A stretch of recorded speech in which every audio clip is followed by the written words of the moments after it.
We here at First Draft are hungry for seconds, and MEL's Mock 2.0 ready to be served. And as Mel Kiper and I are going to break down the top 10 picks in his latest mock draft for the 2025 NFL Draft. That's coming up. Plus, we're responding to your questions, your takes, and your draft dreams live as First Draft starts right now. When we say hello and welcome in. For those that are watching, you probably know this. We're on twice a week, Mondays and Thursdays. You can always find us wherever you get your podcast or on the NFL on ESPN YouTube channel. On Field, he's Mel. Mel Mock 2.0 is available on ESPN.com. I want to know how it felt. Press submit, let that mock fly, hand it over to the editors, and just wait for the wolves on Twitter to eat it all up. You know, Field, you always feel reluctant to hit send because you're always, and I said today, pencil is what I write this stuff in, and I'm crossing out, I'm erasing, and then you always feel bad about something you didn't do. Like Jackson Dart, your guy, Jackson Dart. Smart pick by you. QB3, trying to get him in the first. And I said, am I going to project a trade at the end of the first one? I didn't project the trade all the way through. It'll look ridiculous. So I'm going to wait till Mock 4.0 to do that. But you always feel a little concern about a player you might have left out, or you send a wrong signal based on something that people say, well, Kiper doesn't put running backs in the first. He's contradicting himself. It's a mock draft. It's not what I would do. It's what the NFL will do. So I think you always have to separate ratings from what a mock draft is. And then the whole Ashton, Jeanty, Marion Hampton deal with we'll dive in, that Sam Darnold may go here, another quarterback may go there, like Matthew Stafford, or something else may happen to fulfill the situation or allow them to feel comfortable with what they have at quarterback other than Shedeur Sanders or Cam Ward. So a lot of different things go through your mind. You know what I'm glad of, Field? I'm glad we're talking about it now. I don't have to be debating in my mind last week all the crazy things that we're running through, waiting for callback. Oh, is he going to call me? Oh, he finally calls. I get that last call I'm waiting for from your friends in the NFL to make sure you can feel like I'm going to bed tonight and I'm not going to be up all night waiting if I'm going to talk to them in the morning. So because these guys are busy, our guys are busy, Field. They are. They're working on the actual draft, not our mock draft. And Mel, I think sort of philosophically about what the importance is of mock drafts. And, I believe they're up for entertainment, right? I mean, you'd love to be wholly accurate, but no one will ever have a perfect mock draft, especially because we know trades are going to take place. But I think more important than that, Mel, I really believe this is it's my best or your best opportunity to inform listeners, viewers, readers, whatever it might be, about who we believe are the top prospects or who the NFL believes are top prospects and how we view those players as well. So without further ado, let's dive into the top 10. So it is my pleasure to declare the mock draft officially open. The pick is in. I'm going to do my absolute best to sound like Commissioner Yates here for a little bit. Sorry, Roger, although you're probably happily one day that somewhere. May happen, Fielding. I don't know about that, Mel. I think they're a long ways away from anything close to that happening. But it is now time for the mock draft to begin. And Mel, we just heard the chime, which means the Tennessee Titans are officially on the clock. And the pick is in. Number one, which for right now still belongs to Tennessee, will be who? Generational talent, they said they want. Well, if it's a generational talent field, it's not a quarterback, right? Agreed. Yep. All right, we get down to Travis Hunter, my number one player in this draft, or Abdul Carter, a lot of other people's number one player in this draft. I think it's your number one player, right, Field? Mine as well, Travis Hunter, Yep, Travis Hunter, Abdul Carter, one of those two. So I would say for them, being a team that has to close out games, and they're a team that lost a lot of games, but hey, in the beginning of the year, they had Chicago beat, they had the Jets beat. They should have won probably, Field. And I watched all their games because I like Will Levis. So I'm watching Will have some struggles, but go 6-7 games where he was, as he said, a clean game. Then he was benched after the Bengal debacle. But at the end of the day, they could have won 6 games very easily. Could have won 6 games, right? Yeah. So then Tennessee, the edge rusher, big need. Abdul Carter should be a 12 to 15 sack a year guy. If he's going to be the number one pick, he better be, right? Yeah. He better not be 6 to 7 or 8 sacks. He better be 12 to 15 sacks a year. I'm not saying it has to be Myles Garrett or Nick Bosa, but he better be close, right? Yeah. So to me, if that's what they want, a generational talent, it's Hunter or Carter. I went with Carter. Yeah, Mel, I don't think there's a wrong answer here. And I think that, at some point, the debate between Travis Hunter and Abdul Carter is kind of wasted energy in the sense that, one of them is going to be drafted ahead of the other. It does not mean that every single person that evaluated those two players felt as though whoever goes first was the clearly better prospect. It's a little bit of what you are looking for and what your roster needs right now. A bit of context with where Tennessee is at that I think helps justify this pick.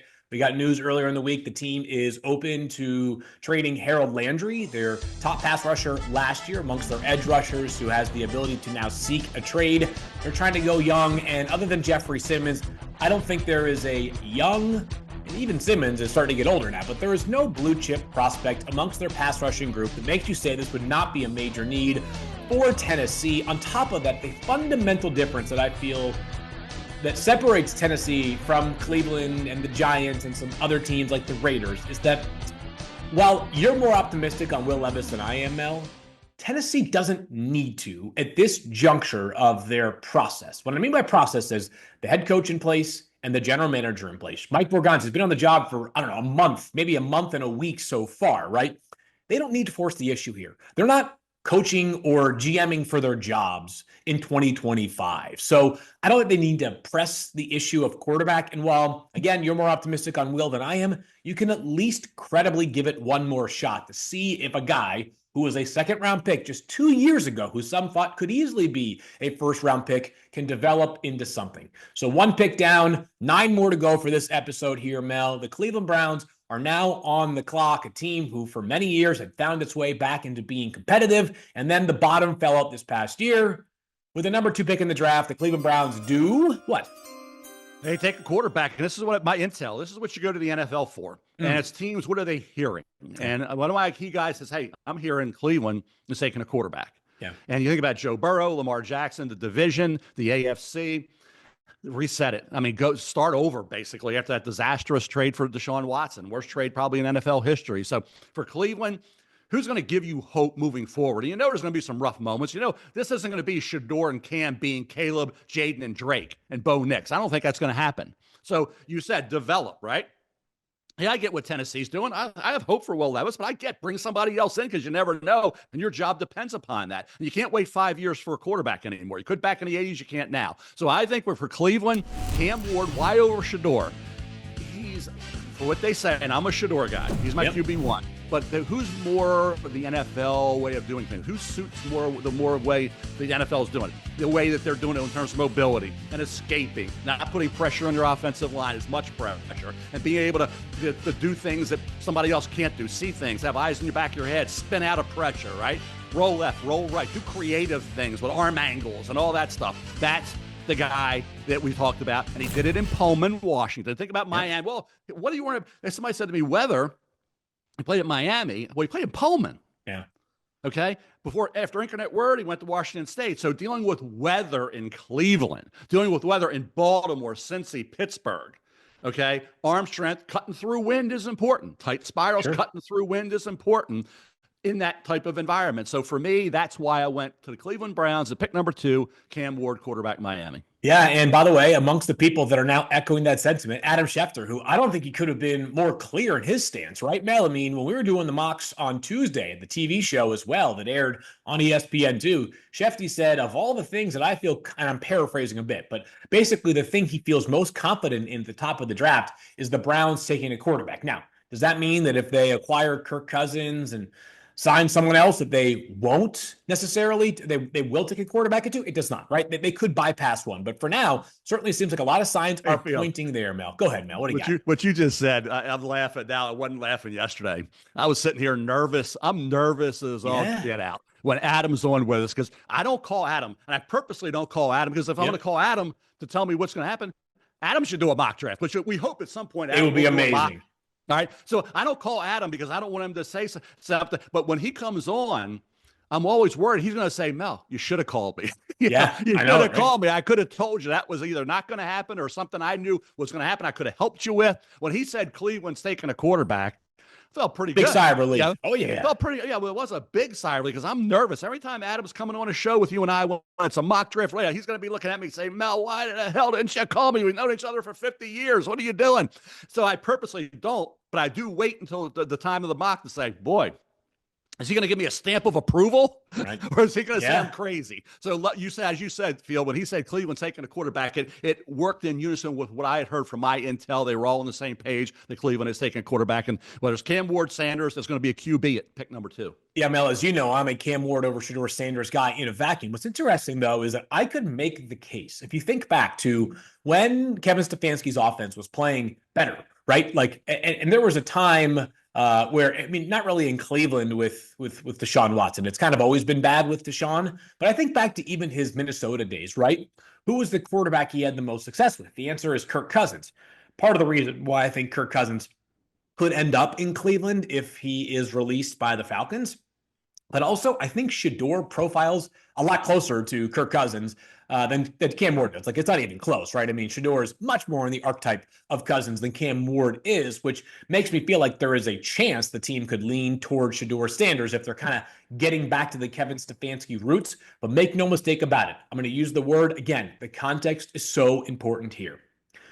Over the next 3 years, 2 of which Deshaun Watson will be on the roster, the third of which is a dummy year, the Browns still have cap liabilities north of $150 million for Deshaun Watson.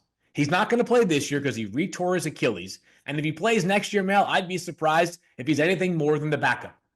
$50 million per year, basically, for him to be a backup at best for your roster. I say that because some of this is about dollars and cents. I don't care how much the cap went up this year. I don't care about how willing the Browns are to push money into the future. When you've got that kind of cap commitment, you just have to find a young quarterback on a cost-controlled deal, which the Browns are doing in this scenario. All right, so 1 quarterback and 2 picks. Let's go to pick number 3. The New York Giants are on the clock, and it's got to be Shedeur Sanders here, right?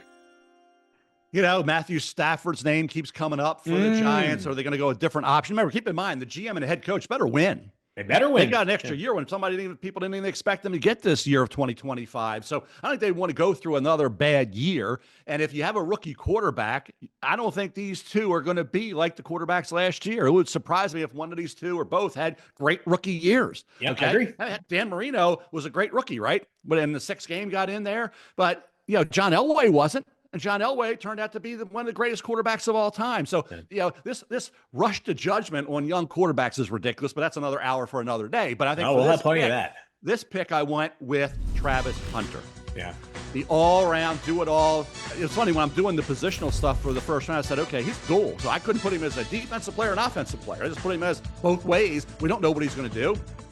We don't know where they're going to play him, but what do the Giants need? They need a corner, and they could use a receiver to help out Malik Neighbors, to pair with Malik Neighbors. So a need for both positions, he fills. Let him play both early on, see where he's best. The Giants go get the quarterback that can help you win this year, because guess what? You go rookie, you got to get somebody. Yeah. Somebody's got to be the quarterback in New York to start this season, right? Yep. Okay, you can't just throw one of these rookies to the wolves and say, go win me 10 games. Go save my job or jobs for the GM and the head coach. Yeah. You can't do that, Field. So for me, Travis Hunter and then go get the veteran quarterback makes sense for the Giants. Like I said, need areas, a corner and wide receiver. And Travis Hunter, you're talking about a guy, Field, you imagine if we were doing a draft for the NFL and we were covering the NBA as well. Yeah. We're covering the NBA draft. Right. Okay. And we're covering the NFL, and the NBA's playing, college basketball's playing. So we're scouting college basketball players. We can't be as good on the NFL draft or the NBA draft because we're doing both. I agree. Yeah. All right. Travis Hunter is doing what that would basically be offense. And he's that good. So when he defines his role, he's going to be better at corner or wide receiver once it's clearly defined, and you can sprinkle him in on the other side of the ball. So I think people say, well, he's not necessarily as locked in. We don't know yet because he's playing both ways. Yeah. And he's all that energy, all that overload of your mind will be relieved a little bit once he defines that position. So Travis Hunter, number 1 on our boards, goes 3 to the Giants. Mel, just a couple of thoughts here. First of all, on Wednesday, so yesterday, from when you're watching this episode, if you're watching it on the day of, Jordan Renan does a great job covering the Giants for us at ESPN. So, hey, after spending some time in Indianapolis, it's clear all the Giants' focus, as far as their top priority is concerned, is on Matthew Stafford. However, he does not view it as likely right now. It could happen, but it's not likely because Matthew Stafford and the Rams could find middle ground on a new deal to keep it in LA. By the way, that's what I would do if I were the Rams. That guy's still pretty darn good if you ask me. That being said, if they don't get their hands on Matthew Stafford, I'm assuming your mock would change and we'd have a quarterback here as opposed to Travis Hunter.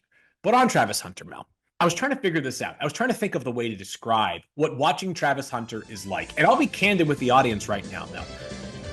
We spent every weekend watching these top prospects, right? I don't like sit around and watch Travis Hunter film every single day now, right? I got 378 guys in my database that, you know, I feel great about. I don't have to worry about Travis Hunter anymore, right? I know what I'm getting with him.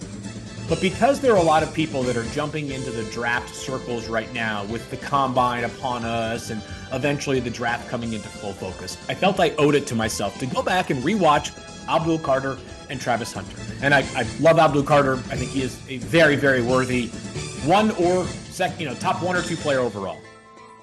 But I continue to land on Travis Hunter. And the only way that I can describe what I watch is it's comically great. It just makes no sense, Mel.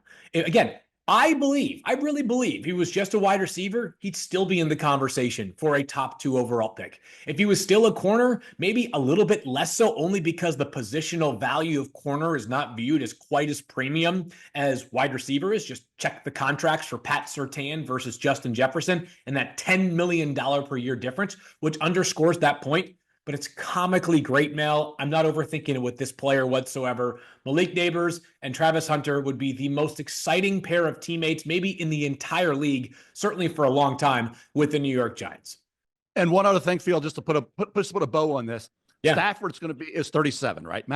Sam Darnold will be 28 in June. Sam Darnold's going to be out there, possibly, right? Yep. Russell Wilson, 36 out there. Aaron Rodgers, 41. Justin Fields is the one. I don't know why he's not Pittsburgh. If he's going to be somewhere else, why not Pittsburgh? Going to be the same system 2 years in a row. Kirk Cousins, 36, turns 37 August. Marcus Mariota, 31 years old, being talked about where he could possibly end up. Jimmy Garoppolo, Daniel Jones turns 28 in May. Daniel Jones is going to end up somewhere else. So there's options out there for a lot of these teams to bring in that veteran quarterback to be the bridge if you do that. And I say bridge because I think whoever drafts Shedeur and Cam need a bridge. Yeah, they do. Okay? I would agree. Need a bridge. Yeah, at least the Giants are going to make progress this year. It's not going to be with the rookie. It's going to be with the bridge quarterback or going out and get a Matthew Stafford if the Rams decide, hey, and I'm with you, Matthew Stafford. I was big on Stafford coming out. Love Matthew Stafford. Why would the Rams part with him? I don't get it, but it's being talked about. So I figured, okay, if that's what they're going to do, why not the Giants? All right, so let's move forward to pick number 4 here, Mel. And the Patriots are on the clock. We've talked endlessly about their need to make Drake May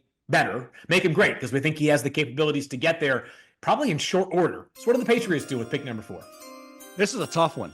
I went with the chalk, I guess you could say, right? Or Will Campbell. I have him 10 on the big board. Yeah. This is the one I struggled with because I want to see what that arm length is at the combine. Yes. For Will Campbell.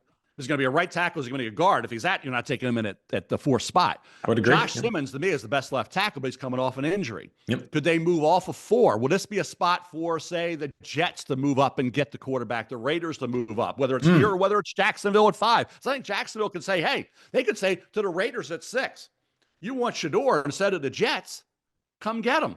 One spot, 6 to 5, then we can still get Mason Graham. Right? We're guaranteed Mason Graham. So there's going to be some juggling, okay, because it's going to be really fun to see the Jets and the Raiders, what they do with Shedeur and they're trying to get him. Raiders lost the quarterbacks last year. But in terms of this pick, I went with Will Campbell. Didn't feel great about it. I could have projected a trade here of the Patriots moving down. Travis Hunter would look great in the Patriots uniform, wouldn't he? Yeah. Oh, are you kidding me? If that happens, sprint the card in. Sprint it in. Drake May and Travis Hunter, and then have him at corner and an AFC and at division where you got to stop those quarterbacks and you got to top all those quarterbacks in the AFC. Boy, New England would love to have Travis Hunter. But Will Campbell, if he is a left tackle, the arm length is going to be key. Yep. If that turns out to be okay, within that range it has to be, I'll go with Will Campbell, offensive tackle, LSU to New England. Reluctantly, I would say is the word. Yeah, Mel, I think that the next 2 weeks will help this so much because free agency will have not totally come and gone, but the first wave of free agency will be in full force. And the Patriots, who have more cap space than anybody else in the NFL, in large need because they have about as many needs as any as any team in the NFL. The Patriots are going to have a much clearer view of their roster in 2.5, 3 weeks. If they still haven't addressed that left tackle spot, and there are some sufficient options, there's some good options, I should even say, in free agency for them to potentially attack that could serve as short or long-term answers, then I think they have to be very, very conscious about helping Drake May. He is clearly more talented than Mac Jones was, but still, you can't let the same thing happen where he does not reach his maximum height because of the pieces around him more so than any of Drake May's proficiencies or deficiencies, which there are a lot more of the former than there are of the latter. I'm a little more optimistic on Will. The arm length will definitely influence the evaluation a little bit. I know that people are going to say, what's the big deal on arm length? We're always looking for historical outliers, Mel, because generally speaking, those outliers don't often pan out. That being said, outstanding feet, outstanding balance, great pass protection left tackle is Will Campbell at the collegiate level. Plenty of experience and a great temperament. I will just say this, and let's get the final word. Okay. Very tempted to take Mason Graham here. Very tempted. Yeah. You know, Mel, I was thinking about this, and I think about sort of these buckets of players. We have to go 1, 2, 3, 4, 5, yada, yada, yada, all the way down to 100 or whatever it is. In some ways, you're thinking about them in buckets too, right? Like franchise level players, elite players, whatever you want to call it, right? I'm not so sure that Mason Graham isn't at least knocking on the door with Travis Hunter and Abdul Carter. The way he played down the stretch, Mel, was elite. I mean, he completely game wrecked against Ohio State. Oregon had zero way of slowing him down whatsoever. He's 21 years old. This guy is a quiet killer out there at that defensive tackle spot.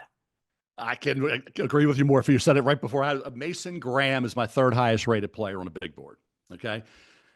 I said yesterday, he's the safest pick. One of the safest picks in this draft. And people say, well, Mel, the stats aren't even anywhere close. Who cares? You know, watch the tape. Turn it on. Disruption doesn't have to be. These guys are getting the ball out so quick anyway, field now. It's really especially difficult. In college. Yeah. It's not the same game as it was 5 years ago, 10 years ago. It's not the same game. It's changing every year. So to me, Mason Graham would be the guy here as well. But I think when you look at where we are now, and you mentioned the word outlier, Bill Polian, the great Bill Polian, okay, said with a Super Bowl ring and all the great things he did in Buffalo with the 4 straight, which I think was the most remarkable thing, go to 4 straight Super Bowls and lose. But to keep getting back and back and back, that team was unbelievable. They should get more credit than they do for being a Super Bowl loser 4 straight times. But Bill Polian said, the great Bill Polian, never draft outliers. Yeah, just don't do it. Never draft outliers. And it's a good way to, because you're looking for that 1 out of 10. Well, good luck trying to find the 1 out of 10. It's hard to do. Yeah. An outlier means somebody will do it. But if you think it's going to happen where the percentages are in your favor, it's not even close. So not drafting outliers. That's why that arm length and Bill always said parameters. We knew what this 40 speed had to be for a 40 time had to be for a pass rusher. Yeah. Okay.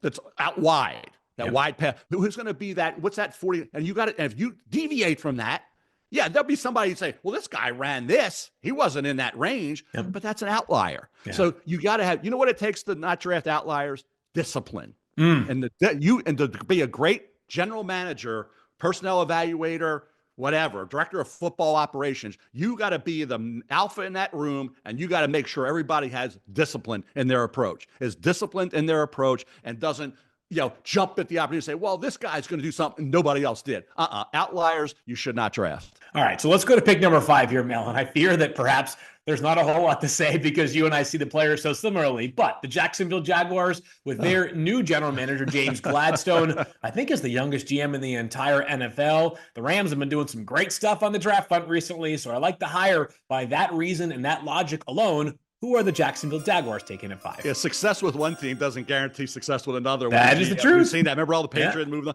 and we have move here, go from this team because you had success there to this team doesn't always guarantee success for GMs. But in terms of Jaguars, I said this yesterday, Field, or a couple of days ago, whenever it was. This is the pick that everybody's going to have. It looks so obvious. So obvious. Jacksonville has to have somebody along. We saw how bad they were along the interior. And they got some young guys that they hope can evolve and develop, right? But this guy is a proven given. You say proven in college, but he's a given. You know what you're getting with Mason Graham. He's going to set the tone as well for everybody on that football team and certainly on that defense. So Mason Graham, defensive tackle, Michigan, is obvious. Just go with it. Don't try to be cute. He's a defensive tackle the Jaguars need. And I could see them moving down a spot and still getting Mason Graham, yet get a draft pick. Why I say to the Raiders, hey, you want Shedeur and you don't want the Jets to get him? Come up and you got to come up a spot. Yeah, teams do move up a spot in the draft. It's happened a lot over the years. The Vikings did it last year. Yeah, the Vikings did it with the Jets, by the way, to guarantee themselves J.J. McCarthy and stay in front of the Denver Broncos, who are picking 12th. This feels like Marvin Harrison Jr. to the Cardinals last year to me, right? We talk about it for 3 months, and this unpredictable nature of the draft does not unpredict. It predicts correctly, right? It's just take him. I think Mason Graham, Mel, on top of the pass rush juice, he only had 3.5 sacks, as you said. I don't care. I think he's the best run stuffer in the class. the force he has, the ability to hold his ground at the point of attack and take on double teams and do stuff that helps everybody else. Michigan's got some good linebackers there. They always have. And great coordinator, Wink Martindale there. All of those things don't go into the box score, but they all contribute to winning. I think he's the best run stuffer in the class. I think he's a terrific pass rushing defensive tackle. And just go check the books right now. A lot of defensive tackles who can rush the passer are making 20, 22, 25, even $30 million plus per year in the case of Chris Jones. All right, so I don't want to speed through that one except for the fact that it's so clear. And number 6, it's time now for the Las Vegas Raiders. We have a question that comes from Twitter, and this one comes from Brett Hoffman Jr., who, you know what, let me ask the question from Brett after you give us the answer of who the Raiders are taking 6th overall. I went with Ashton Jeanty, running back Boise State, and I did it for this reason. They find a quarterback somewhere else. And who's that quarterback? Sam Darnold. Ooh, okay. Sam Darnold is 27, turns 28 in June. Okay, you put him in that Raider offense. You put him with Ashton Jeanty. They drafted Brock Bowers, who they settled for last year. Nice to settle for a future Hall of Famer. Pretty daggone good to settle for a future Hall of Famer in Brock Bowers. But now Ashton Jeanty gives them, hey, Marshawn Lynch was with Pete. He drafted, last time I checked, he was there when they drafted Rashad Penny. Didn't turn out well, but he still took a running back in the first round there. I think if they find a quarterback like Sam, and they go get the running back at 6, all of a sudden now, we're not debating Ashton. See, one thing here is, and I always argue this whole point, I'm defending the running backs here. Ashton Jeanty's 4th on my board. Where's he on your board, Field? I've got him 4th as well. And I have more context on that in just a minute, but I want you to finish your thought first. And I checked around the league. Everybody's got him high. So what's the problem here? If everybody's going to argue with me about running backs and say I'm crazy, and I've been told I'm crazy about a lot of things, but mostly about my running back philosophy, which I think has been proven right. Okay, it has been proven. Yeah, right. It has been. It has been proven. So that's one thing they got to give me. But by the same token, saying a lot of running things. Backs, everybody's talking about Saquon Barkley. Look at the difference he made. He won a second team, right? But I get it. I've always valued running backs tremendously. That's why I say you can get the great ones 2nd through 7th round. But these guys are the elite running backs. These two are. They're both, in Jeanty's case, ranked up very high on the ratings board. Okay, consensus, top guy. So if the league's saying I'm crazy and running backs are so valuable, which they are, and these guys are separated from the rest, why isn't Jeanty and Amari and Hampton up there? So for Jeanty to the Raiders, and people are screaming at me, you can get him in a second. That's what I've been saying. So it's almost like they want to argue with me when I say one thing. And when I do what the league I think will do, they're arguing with me on the point that, you can get one from the 2nd, 3rd, 4th round on. Why would you do that? So I can't win on this, it seems like, bottom line. But Ashton Jeanty, if the Raiders do get the quarterback like Sam Darnold, could go this route. If they don't, then Shedeur Sanders, I got a pen right here. This is the pen, right? This is what Shedeur and pen, the Tom Brady connection. Okay. No issue there. You take Shedeur Sanders if you're the Raiders. You lost the quarterback last year, and you may have to move up a spot or two to guarantee the acquisition of Shedeur if Sam Darnold doesn't end up what are they? Las Vegas Raider. Yeah. Well, I guess we had the Ashton answered right there. Is Brett Hoffman said, why on earth would the Raiders pass on Shedeur Sanders? Again, to be clear, Mel would have this in a Sam Darnold to Las Vegas scenario. You asked me where I have Ashton Jeanty ranked on the big board, Mel, and I said I had him 4th. I believe, Mel, and again, I was talking about this earlier, that bucket, right? Like this bucket of players. So I think the top bucket of players is 3 or 4 players at most in this year's class.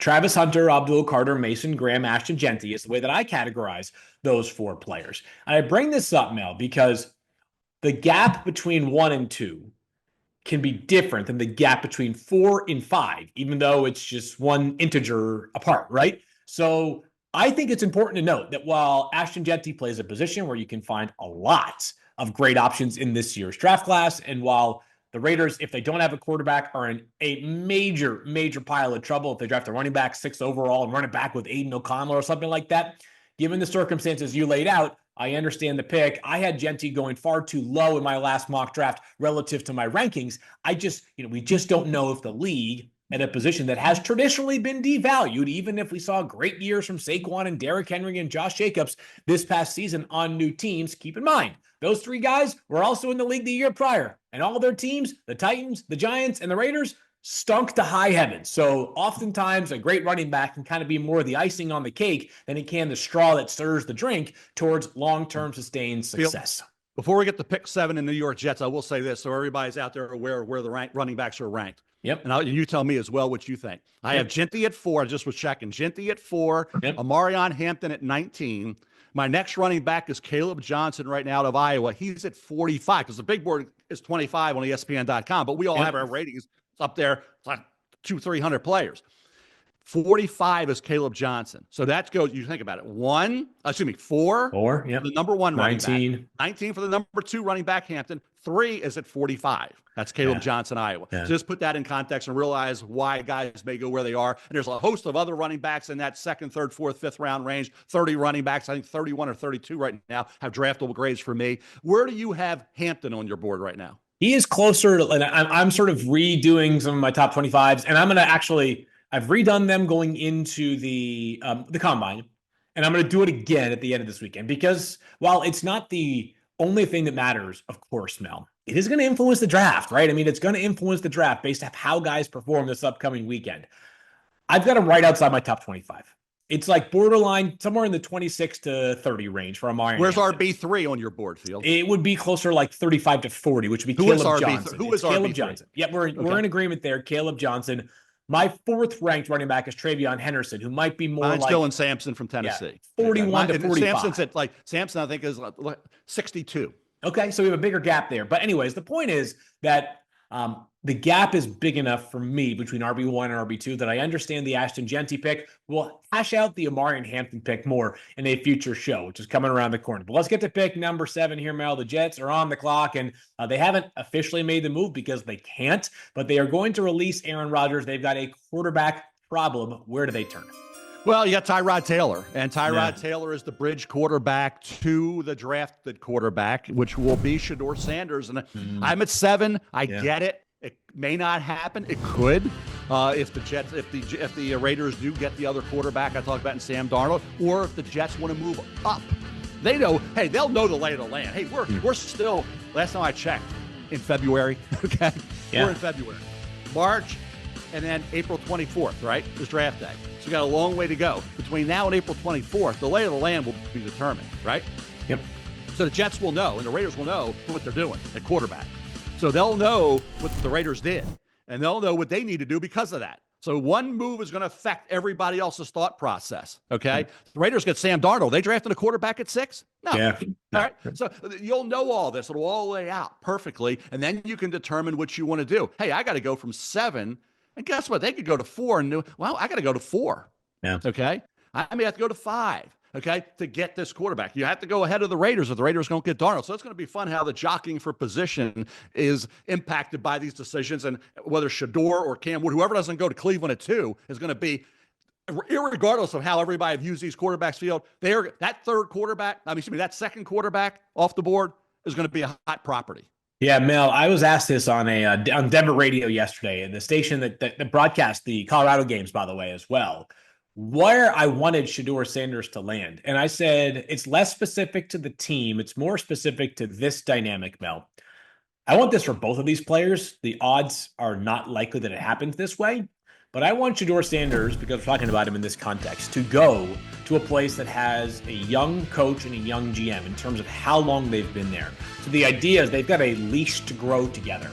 I think both of these guys need time, as you suggested. I fear for either of those players going to New York that expectations are going to be so high, meaning the Giants, not the Jets, that they have to play well to save the job of Brian Daboll and Joe Schoen, who are on the hot seat. It's just a matter of fact. When your owner has to announce at the end of the year that you are coming back for the following year, it's a sign on the front yard that says we're on the hot seat. And so I just hope for these guys' sake that they land somewhere. Not that Brian Daboll's a great quarterback tutor. It's just that if things don't go great right away for a young quarterback playing behind a shaky offensive line with one receiver and Malik Neighbors, pressure's going to ramp up and we could see turnover right away. All right, we got 3 more picks here, Mel, and we're going to try to get through them here with some pacing. Let's start in Carolina. The Panthers, who last season had the resurgence of Bryce Young after benching him early in the year. Where do they go at number 8? Well, if you look at it and you say, okay, needs, and I think that's where you go to Carolina: edge, D-line, DB, linebacker, an all-around player. And this is where you say, who can fill and wear 2 hats? Yep. and do more than just be a traditional off ball, or used to be our Mike inside. These off ball linebackers now are well, Jalen Walker from Georgia can be off ball. Yep, he can. He can be outside off the edge. All I know is when I turn Georgia on and I'm watching all these players, Michael Williams, Malachi Starks, and a host of others, the guy that popped was number 11. It's from the start of the season to the finish. Number 11, Jalen Walker, popped over everybody else. He did. Everybody else on that Georgia football team, on the defensive side of the ball, number 11 was their best player. Okay? Without question. He was their best player. Yep. And to me, so impactful, so versatile. And for Carolina, need, versatility, great baller. That's Jalen Walker. He's just a football player, okay? You take him here. The rating is right there with where they're picking. You're not reaching. You're not getting great value, but you're not reaching. You're getting a guy right where he's rated is about where he's going to go. I think Jalen Walker will look really good in a Carolina Panther uniform. Yeah, Mel, interesting few days ahead for Jalen Walker because of the fact that he's not a big dude in terms of length, right? He's not a long guy. I wouldn't do this myself. We talked about this with T-Mac, Tedero McMillan, who I still have confidence deserves to be a top, 12-ish pick, right? But he might slide a little bit if he runs 4.52 or something. Mm-hmm. If Jalen Walker is like 6'0", 1'1", which would be 6'1" and 1/8 of an inch, teams may say to themselves, I just don't know that he can be a full-time edge. How many full-time pass rushers are 6'1" and change? Not many of them. That being said, it didn't seem to bother him that much during his final season at Georgia. You said it. Who was the best player on this defense from start to finish? I've used this word previously myself. You felt him every single week, whether he was rushing, whether he was making plays as a run defender, whether he was covering players. No matter what it was, Jalen Walker was all over the place for Georgia. Who wins off the edge field? Who's the toughest guy to block? The guys that are too quick and fast for you, right? And I'll tell you, that low center, the guy like Dwight Freeney, Jonathan Ogden Fitz, and then you look at all these other Elvis Dumervil, right? Remember Harrison and all. Hey, the guys that are in that range are very difficult. The bend, when you're low man always wins in football anyway. Sure so, we talk about height and be able to go up. And in terms of the trenches, low man wins. Bottom line is this guy, either way, off ball or outside, is going to wreak some havoc for you. All right, the last two picks here, Mel, Chicago and New Orleans. I reversed the order. So let's go to New Orleans first. They have the 9th pick and kind of blank slate, Mel. You can kind of go any direction here. So where would you go if you're Mickey Loomis with your first year and I believe the youngest head coach in the NFL, Kellen Moore, now calling plays and overseeing the operation? How about Kellen Moore getting a tight end that you can, that's more than that. We said, what do we call Brock Bowers? A receiving entity, I called him. That's right. People say he was a weapon. He was this. He's a receiver. Tyler Warren did so many things. And you know about jokers and what everybody wants and versatile guys that you can line up outside wide. You can line them slot. You can put them in a backfield. Okay. You can have him throw passes because he was a quarterback in high school and threw some passes this year and ran as well. Tyler Warren can do anything you need him to do, and he's a guy that they're going to have to identify the defense to every time he's out there and figure out we won't even know where he's going to line up. Okay, he could be anywhere on his football field. Tyler Warren, to me, for New Orleans, you can only take one guy here. You got to take a guy who's going to be impactful, or it's offense, defense, whatever. He's got to be impactful. Versatility is certainly a plus, and get a guy that is going to be a guy out there every day trying to get better, setting a tone, practice, game day for the whole team. Tyler Warren's that guy. So if I'm New Orleans, I get it. You can go a number of directions here, but he's worthy of this high a pick. Colston Loveland's not that far off. Tight end for Michigan, by the way, not that far off. But I think Tyler Warren for New Orleans would be for Kellen Moore, his first pick as a head coach. Why not? The former quarterback gets a tight end. What's so interesting, Mel, is I believe, and I'm not saying this because of the season he had as a rookie, I think Brock Bowers is a better prospect than either of these kids, right? Which is not going out on a limb, right? We viewed Brock Bowers as this just unbelievably exceptional prospect last year. I think there's a chance that Brock's going to go later in the draft, 13th, and at least one of these two guys go, right? But the difference between 2024 and 2025 is we had 6 quarterbacks go really early with 3 tremendous receivers who all would have been wide receiver 1, unless you consider Travis Hunter just a wide receiver in this year's class. We had multiple great offensive tackles, right? 3 that went ahead of Brock Bowers too. I think all three of those offensive tackles, meaning, again, whatever order you want to choose, Joe Alt 1, J.C. Latham 2, Olu Fashanu 3, that was the order they went in the draft. All of them would be the top-rated tackle in this year's class. In my opinion, it's just a less deep draft this year. As a result, Tyler Warren should go very, very early. All right, last pick here, the Chicago Bears, Mel, and a team that they could actually go a lot of different directions as well. Where is Ryan Poles with this new head coach, Ben Johnson, going? Well, it's got to be an offensive lineman. Okay. This is Caleb Williams and Ben Johnson coming in. You got to protect your quarterback. You got to get Caleb Johnson to keep improving and developing and becoming one of the great quarterbacks in the National Football League. Yep. You can't beat him if you can't block him. A bad offensive line, problems at left tackle can reduce a great quarterback to mediocrity. We saw that with Patrick Mahomes in 2 Super Bowls, right? Certainly this past year. Can't beat him, you can't block him. They have trouble up front. Yeah, 3 to 4 spots will be different.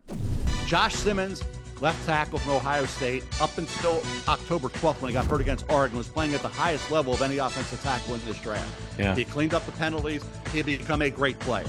He's coming off a patella tendon. He's coming back from the knee. He's coming back. When's he going to be ready? He was at the Senior Bowl, met with teams. Intel is he's going to be ready for camp to do some things before the draft. Hey, if your medical signs off, your medical staff signs off and says, hey, he's going to be ready for camp, this won't be a problem. This as a kid would have been the 4th pick in New England. I believe, had he been healthy, we would have been in 10 writing Josh Simmons in New England. Yeah. Right?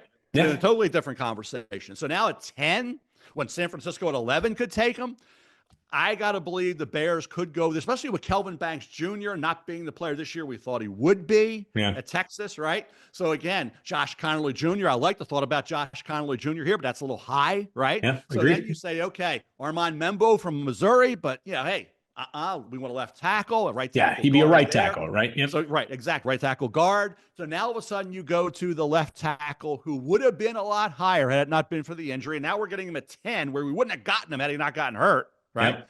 I'm going Josh Simmons, offensive tackle, Ohio State, to the Chicago Bears at pick number 10. You kind of answered the question, but I'll take it anyways from Brenton Stewart on Twitter, who says, why should the Bears consider Josh Simmons coming off of this knee injury as opposed to healthy, improving players like Kelvin Banks Jr., who just finished off a season in the SEC? Mel, let's do a little stock check here before we, as we get ready to wrap up. Banksy, maybe more like 15 to 20, 20 to 25 range. Where are you thinking on him now? Simmons is 14 and Banks is 23. Okay. And the only reason Simmons is 14, I'm still waiting for the medical. I want to make sure everything, he's ready to go. He could go up from 14 to 7, 6, 7, 8. So again, there's going to be a difference between and Connerly's right there as well with Banks. So you're talking about 20s as opposed to, 14, 10, 7 for Simmons. And that's going to elevate based on the medical. So there's a gap there, in my opinion, in terms of the tackles. And guess what?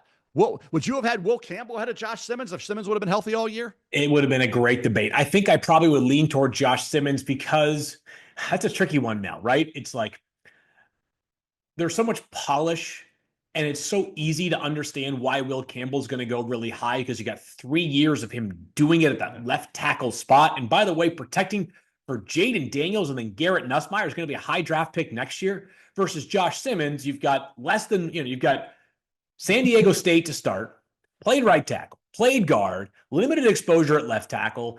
So it's a difficult question to answer with absolute certainty. I do think you'd have the upside versus floor debate, and I think the upside of Josh Simmons would be higher.